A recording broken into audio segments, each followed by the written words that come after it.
Republican State Senator Kelly Hancock of North Richland Hills, thank you so much for joining us. As you know, the Democrats have now filed a petition with the Texas Supreme Court to overturn Governor Abbott's recent veto of the legislature's portion of the budget. What is your reaction? It seems like a lot of trouble to me, Jack. Basically, all he's asking us to do is come back and do our job. We've had election bills in the past. They've been contentious. Some voted for them, some voted against them, but they showed up and they did their work. And so I guess that's an option. It just seems like a lot of extra work when all you have to do is show up. The Democrats said that this is really an issue of an abuse of power on the governor's part. And if they don't stop it now, they said, what will be next? What do you say to that? Well, what should be next is actually going to Austin, convening in session, accomplishing what we need to accomplish, vote yes or no, restoring the budget, and we move on. So there's a simple way to address the issue, and it's just showing up in Austin on July 8th and addressing the issues we have at hand. That doesn't mean you have to vote yes. It just means you have to show up and do your job. And as far as I'm wondering if the shoe were on the other foot and a Democratic governor did this, wouldn't Republicans be concerned about, the separation of powers? I think certainly you would hear complaints, because that's what we do. We complain about each party. But I'm not aware of a time that Republicans walked off the job. And so I think we would show up and do our job. And do you have any concerns about separation of powers?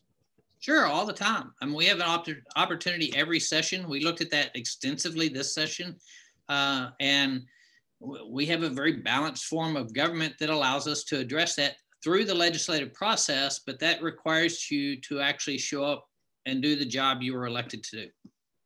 And, the Democrats, because, they've heard the Republican criticism that they walked off the job, but the Democrats say this is one of their legislative tools that they have and that they can use.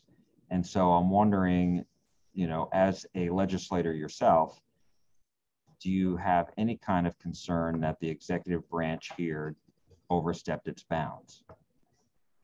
I think it's something we can address and we can look at, but here I'm not, because the simple answer is show up, do the job you were elected to do, and address the issues. And that's all our constituents ask us to do.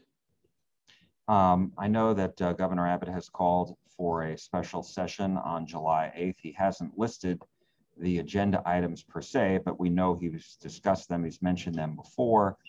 The elections integrity bill, bail reform, censorship on social media platforms, critical race theory. Are there other items that you would like to see addressed in a special?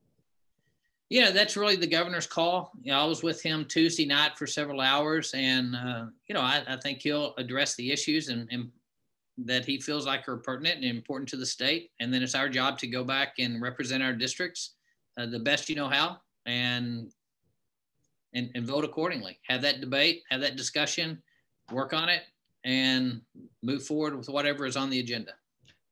My last question to you is just on the special session.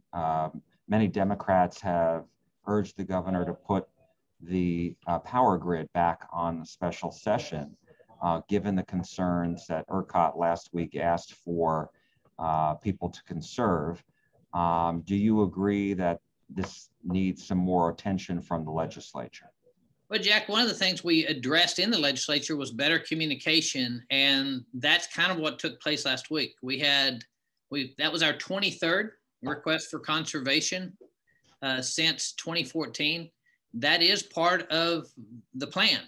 We've also got a number of things that the PUC and ERCOT need to implement that we did pass, a substantial amount of legislation that was passed this session that needs to be addressed. I just find it a little hypocritical that you have Democrats complaining about a request to conserve energy, but yet they'll push that at the same time. It is something we looked at as Chair of Business and Commerce. We worked on legislation, conservation legislation on doing that, but I do think that we actually have better reserves today than we've had over the last 2 years, and they're going to improve over the next 2 years. You know, ERCOT puts out their SARA report, Jack, which is kind of their projection, seasonal projection. And I read it again this morning, and they felt like we would be in good shape for this summer. But as we improve communications, expect to see conservation. We have a large amount of wind and solar, and when nature cooperates, it's not a problem. But last week, wind was not blowing nearly as much as it is this week. It's about a third. And so that's where we all do have to pitch in and help when that form of the nature that we do have some dependence on in our grid does not show up and contribute. And I mean, the fact that you said there have been more reserves this year than in past years. Are they enough given the fact that, you know, the ERCOT did ask people to conserve, and that it was a bit of a surprise last week when it happened? I mean, they're still not sure exactly why all these natural gas powered plants went down. But during this season, it is not uncommon to do some maintenance and repair on that. We did have a larger number last week, actually, and this week. We have more megawatts off this week, Jack, than we had last week. The difference is we had less than 5 megawatts of wind last week, 5,000 megawatts of wind last week. Today, for example, we've been running between 17 and 18,000 megawatts of wind. Total wind capacity on our system is 28,000 megawatts. So out of that 28, when all that shows up because the wind's not blowing is 5,000, it does put a stress on it. But again, I'll point out, this was the 23rd conservation call that we've had since 2014. And if you're going to have nature being a part of your, electric generation, you're going to have to recognize that nature doesn't always show up when you want it to. And so that's why we have to have this backup.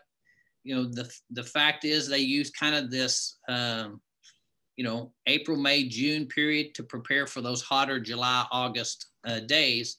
And so I've been on a lot of conversations, and our reserves went from, they were 13 roughly the last 2 years. They're 15